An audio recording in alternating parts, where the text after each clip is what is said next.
আসসালামু আলাইকুম। কি অবস্থা সবার, কেমন আছেন? অনেক দিন পর একটা ভিডিও নিয়ে আসলাম। আজকে আমি আপনাদের দেখাবো আমার হাজবেন্ডের হাতে লাগানো কদু গাছ। দেখেন, আমার হাজবেন্ড কিন্তু সত্যি খুব পরিশ্রমী। ও সারা দিন ডিউটি করে এসে রাত্রেবেলা গাছ লাগায়, গাছে পানি দেয়। দেখেন কত সুন্দর কদুও হয়েছে একটা, সেটা আপনাদের আমি আজকে তুলে দেখাবো। আসো, এদিকে আসো।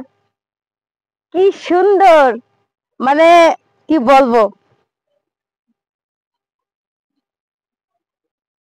এখন যাচ্ছি আর এক সাইডে, কদু হয়েছে একটা, সেটা আমি আজকে তুলবো। ওয়াও, কত বড় হয়ে গেছে।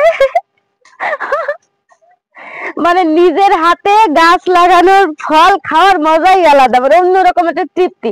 বাজার থেকে কদু কিনে খাই, বাজারে তো অ্যাভেলেবেল, কিন্তু নিজের গাছ থেকে তুলে খাওয়ার মজাই আলাদা। তুমি তুলবা?